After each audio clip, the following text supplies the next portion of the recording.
다윗 찬양대가 찬양을 하니까 너무 좋네요. 골리앗은 다 이기고 오신 거죠? 제가 미국 유학을 시작해서 학교에서 처음 들었던 수업이 여성과 기독교라는 수업입니다. 교수님이 독일 분이셨는데 고등학생 아들을 혼자 키우시는 그런 분이셨어요. 근데 이게 주제 과목이 여성과 기독교니까 제가 그 과목 들으면서 기말 과제로 했던 게 우리나라 권사제도에 관해서 조사했던 일입니다. 우리나라에 권사제도가 있는데 이 권사가 전 세계적으로 있는 그런 직분은 아니에요. 우리 교회도 이렇게 항존직 중에서 여성분들 중에서 신앙이 모범적이고 인품이 훌륭한 분들을 권사로 세우시잖아요.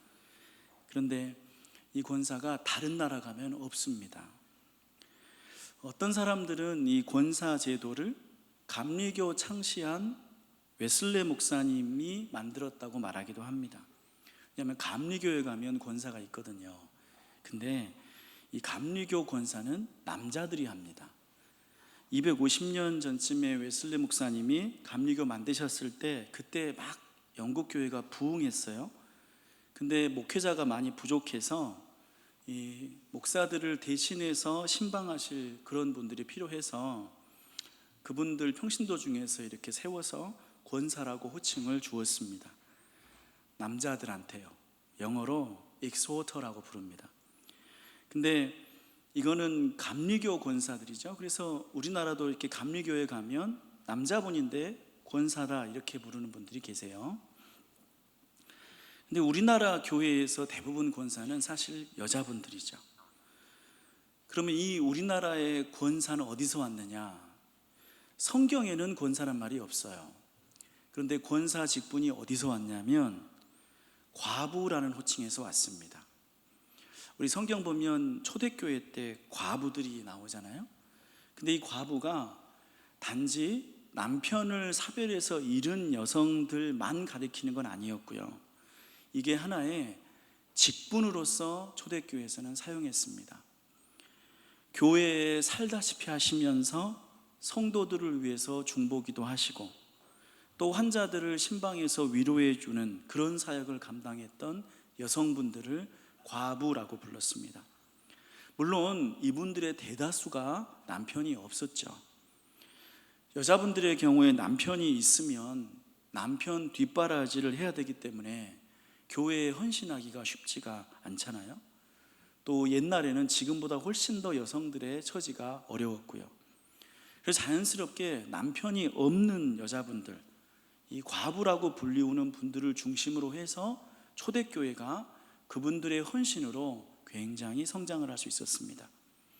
육신의 남편은 이렇지만 예수님을 신랑 삼아서 평생을 헌신했던 그런 귀한 분들, 그런 분들을 과부라고 불렀던 거죠. 저희 부친이 광주에서 목회를 하셨는데 처음에 교회를 개척하셨을 때 그때 우리 부친의 교회를 찾아온 어떤 여자분이 계셨어요. 근데 그 여자분이 남편이 없으셨고 어린 자녀들을 데리고 교회를 처음 다니기 시작하셨는데 이분이 저희 부친 처음 개척할 때부터 그 교회에서 돌아가실 때까지 신앙생활을 하셨습니다. 근데 제가 그분을 기억하는데 그분이 이렇게 젊었을 때도 물론 신앙생활을 열심히 하셨고 꼬부랑 할머니가 되셔서도 항상 교회당에 이렇게 제일 앞자리에 앉으셨어요. 모든 예배에 다 참석하셨죠. 새벽 기도에도 빠지는 법이 없으셨고 비가 오나 눈이 오나 항상 오셨는데 남편이 안 계시니까 생활이 넉넉하지는 않으셨겠죠. 그래서 무슨 일을 하셨냐면 그 리어카를 끌고 다니면서 폐지를 줍는 그런 일을 하고 사셨어요. 그래서 새벽 4시가 되면 교회 앞에 리어카가 주차가 돼 있습니다. 그러니까 그걸 끌고 오셔서 교회에다 리어카를 세워두시고 그리고 새벽기도 마치신 다음부터 하루 종일 거기에 폐지를 채워나가시면서 그렇게 생활하셨어요. 그리고 그 아드님들 굉장히 잘 성장했고 그분 중에 한 분은 지금 아프리카에 교회를 여러 개 세우고 복음을 잘 전하고 계시는 그런 선교사님이 되셨죠. 평생 믿음으로 자식을 키우셨고, 그리고 예수님 남편 삼아서 사셨던 그런 권사님이세요. 전도도 많이 했고 기도 열심히 하셨죠. 돌아가시기 얼마 전에 연세가 많으셔서, 그때는 교회당에 딱 오시면요 항상 앞에 앉으셨다고 그랬잖아요. 제일 앞자리에 앉으셨는데 이게 잘 조시는 거예요. 제가 그 조는 거 보면서 이분이 잠이 모자라서 조시는 것 같지는 않고 아마 꿈속에서 예수님을 만나려고 조시나 보다, 그런 생각을 했습니다. 근데 이런 분들이 우리나라 기독교를 세우고 지키신 분들이죠. 사실 우리나라에 130여 년 전에 교회가 처음 전파됐을 때요, 전도 부인이라고 하는 여자분들이 계셨어요. 이분들이 복음을 열심히 전하셨죠. 그리고 공식적인 기록에 의하면 1898년에 평양의 널다리골 교회에서 이신행이라고 하는 여자분이 그 교회 여자 성도분들 63명을 모아서 처음으로 조직한 게 우리나라 최초의 여전도회였습니다. 그러니까 여전도회는 자생적인 조직입니다. 여전도회가 이렇게 생긴 거에 비해서 여러분, 남선교회는 어떻게 생긴지 혹시 아세요? 남선교회는 남자들로 모이는 선교회잖아요. 근데 여성교회보다 26년이 늦고 1924년에 남성교회는 처음 생겼습니다. 근데 흥미로운 점은 여전도회는 여자분들이 스스로 만드셨어요. 근데 남성교회는 미국 선교사님이 만들어줬습니다. 그러니까 남성교회는요, 미국 선교사님이 안 만들어줬으면 지금도 없었을지 몰라요. 여러분들, 이런 차이는 어디에서 생길까요? 제가 보기에 이 남성교 여전도회를 제가 그냥 장난스럽게 비교하는 게 아니라 여기에는 굉장히 그 조직할 때 어떤 근본적 차이가 있다고 생각합니다. 여자분들은 대개 남편이 없는 분들이 많았습니다. 교회 다닐 때요. 그러니까 우리나라 교회 처음 생길 때 남편을 일찍 잃은 여자분들이 교회를 굉장히 헌신하면서 전도하고 기도했습니다. 근데 그에 비해서 남성교회에 속한 남자분들은 아내가 없는 호라비는 거의 없었습니다.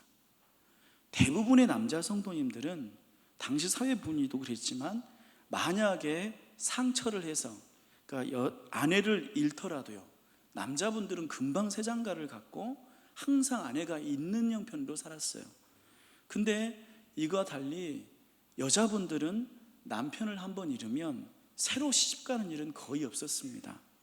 그냥 인생을 의지했던 남편 대신에 예수님을 깊이 의지하면서 예수님을 사랑하면서 교회에서 자신의 나머지 인생을 살고, 그리고 신앙에 헌신했던 그런 분들이 아주 많죠.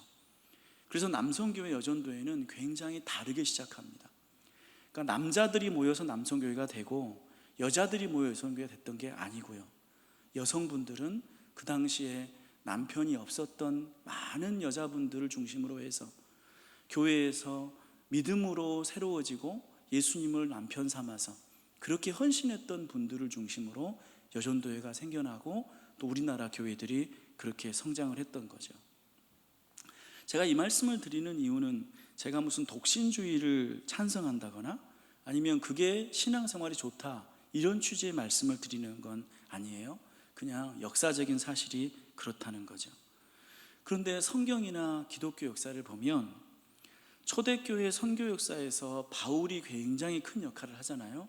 근데 바울이 그렇게 할 수 있는 배경 중에 하나는 바울에게 아내가 없었습니다. 또 오늘 우리가 읽은 사도행전 말씀에서 빌립보 교회, 그러니까 유럽에서 처음 생겨진 교회인데 이 빌립보 교회의 기초석이 되었던 루디아라는 여성도 남편이 없었습니다.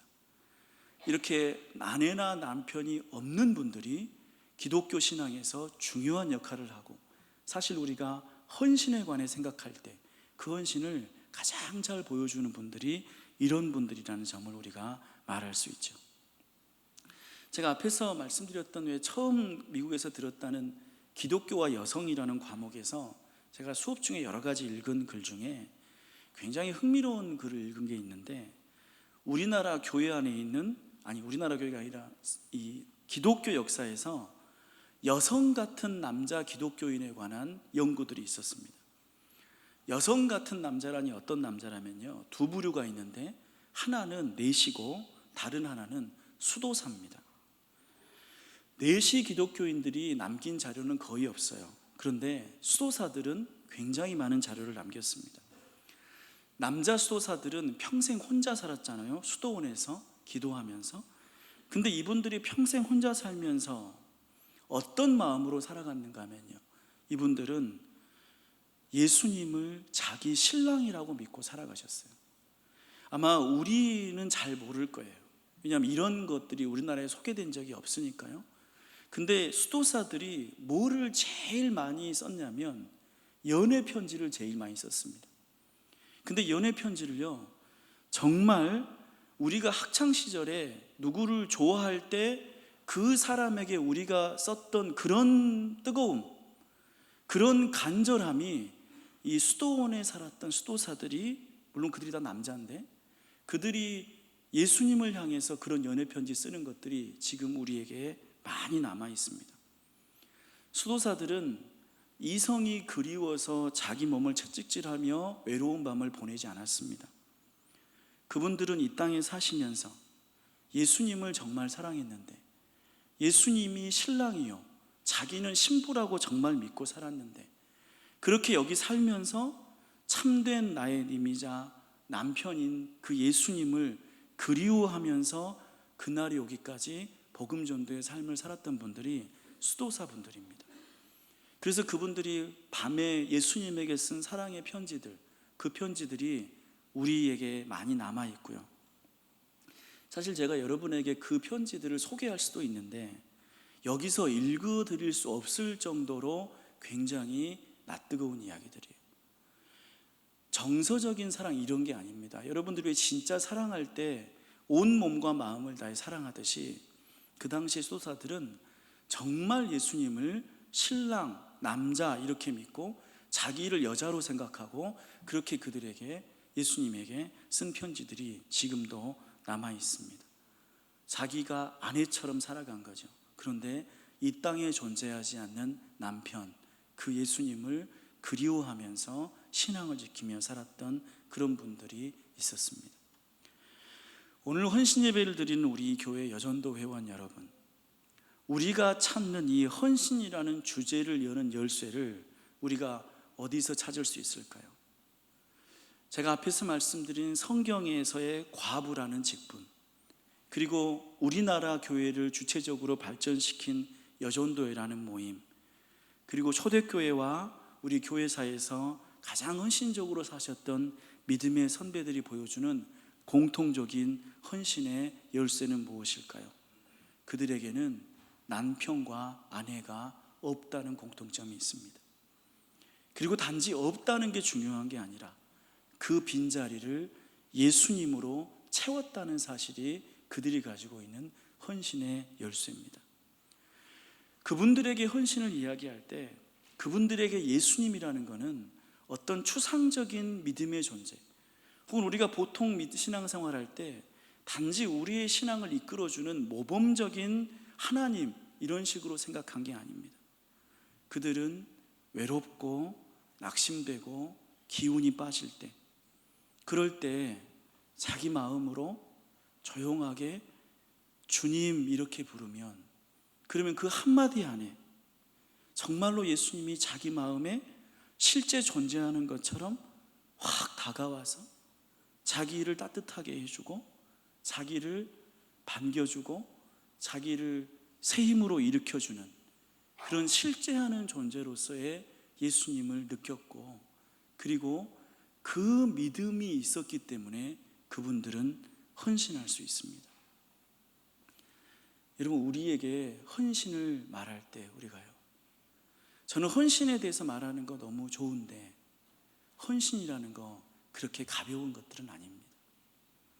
헌신은 예수님이 내게 살아있다고 느낄 때만 가능한 일입니다.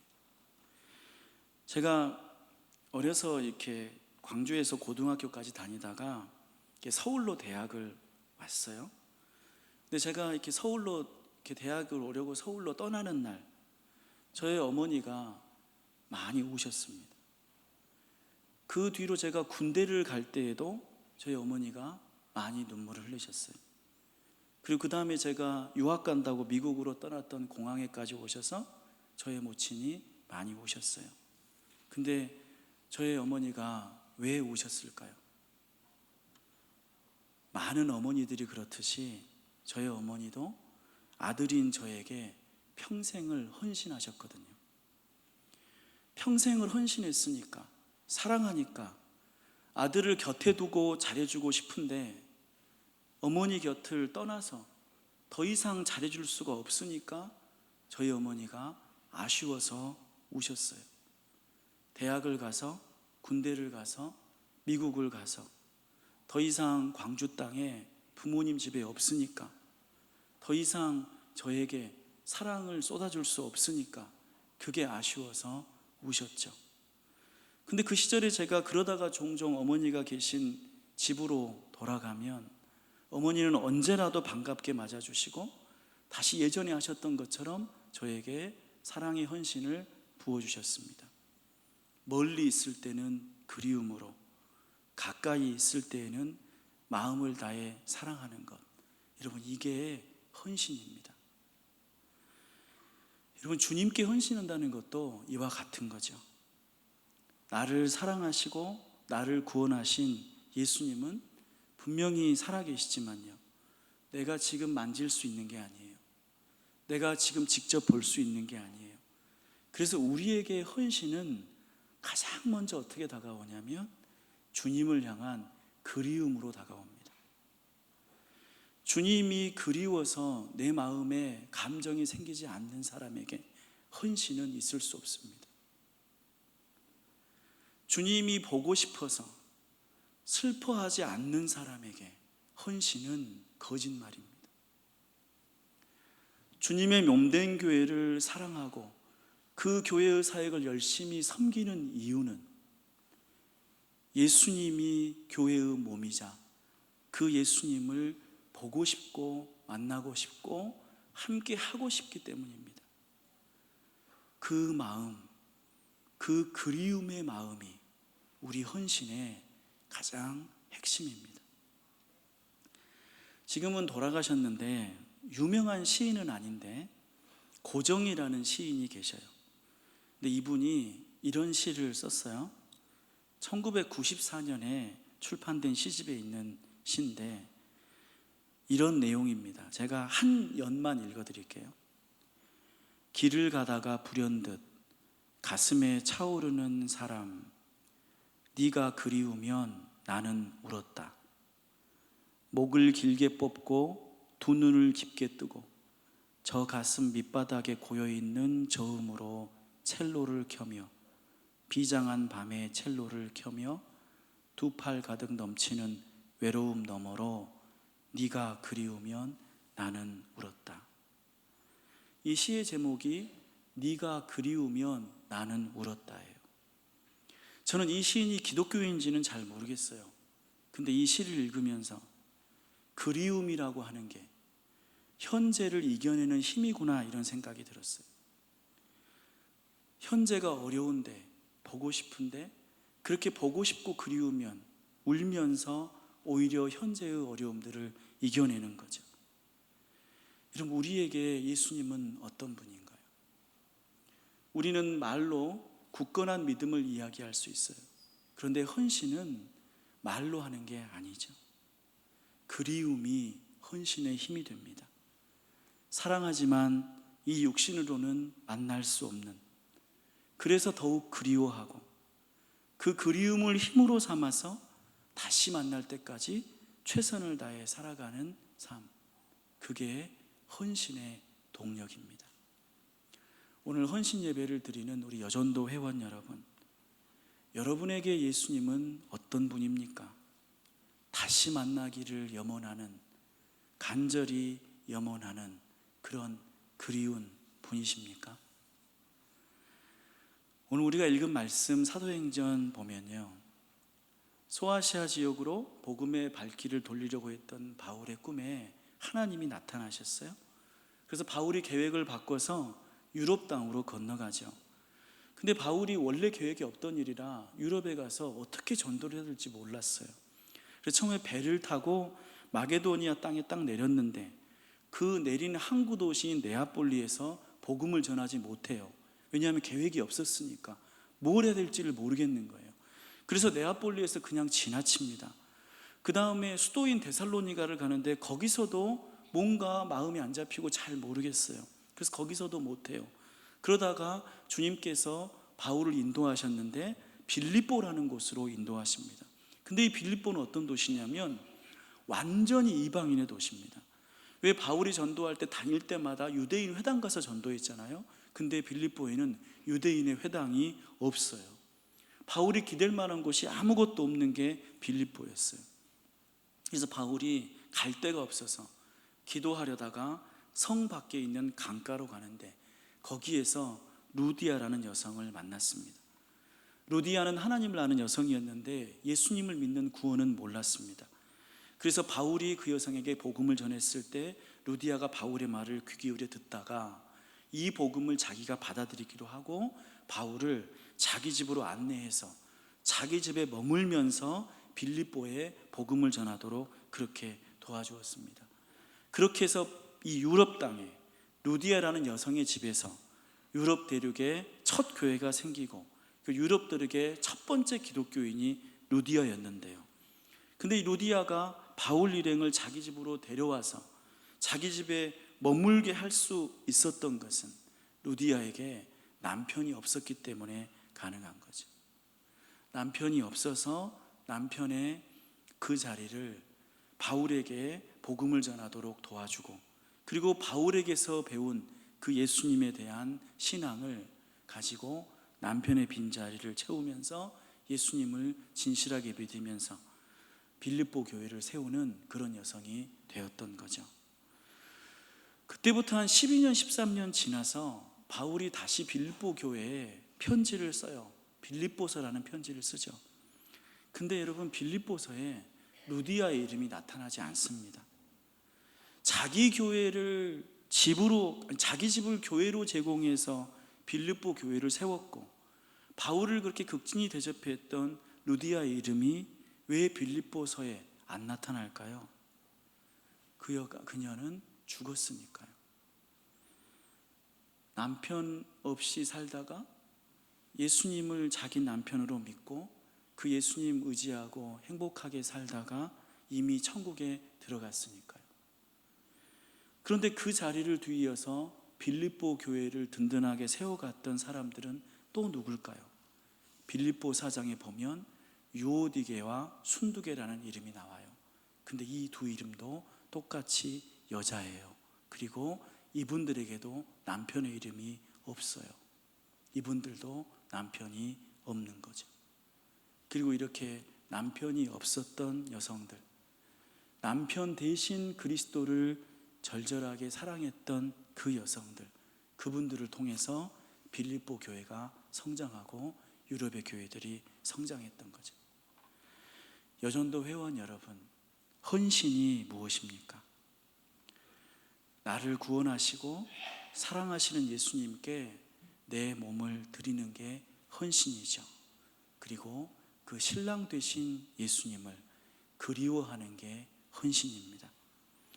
저는 오늘 이 헌신을 말씀드리면서 남편이 없이 남편 대신에 예수님을 남편으로 믿고 의지하면서 평생을 헌신했던 여성들의 이야기를 들었는데 근데 이 사실은 전혀 과장이 아닙니다. 남편이 없다는 사실은 혹은 지금 교회를 남편 없이 다니는 분들이 있다는 사실은 세상 사람들이 보기에 어떤 불행일지 모르겠지만 그리스도의 몸된 교회를 세우고 이끌어갔고 하나님 나라에서 가장 값진 헌신을 드렸던 이들이 바로 주님을 남편으로 깊이 사랑했던 여성들이라는 사실은 우리가 예수님을 믿을 때 우리가 헌신을 이야기할 때 예수님이 나의 신랑이시고 남편이시라는 그 믿음이 없이는 우리에게는 헌신은 말장난에 불과하다는 것을 깨우쳐 줍니다. 저는 저와 여러분이 이런 남편 되신 예수님을 향한 뜨거운 사랑이 있기를 바랍니다. 그리고 우리가 헌신을 생각할 때 단지 어떤 봉사활동을 할 것이냐를 먼저 말하기보다는, 우리가 여전도의 활동을 하면서 무엇을 했느냐는 사업계획을 말하기보다는 우리 여전도 회원들의 마음에 예수님을 나의 남편으로 믿고 따르는지, 예수님을 그렇게 그리워하는지, 우리는 얼마나 그런 마음을 가지고 주님을 따르려 하는지, 그 믿음들을 돌이켜보는 저와 여러분이 되기를 바랍니다. 또 우리 이 자리에 계신 남자분들도, 우리 남자분들도 예수님, 내가 남자니까 예수님은 신부되고 그러진 않아요. 예수님은 언제나 그냥 신랑이시라고 말해요. 우리 남자분들도 예수님을 남편처럼, 신랑처럼 그렇게 뜨겁게 사랑하며 사는 그런 믿음의 사람들이 되기를 바랍니다. 우리 기도하겠습니다.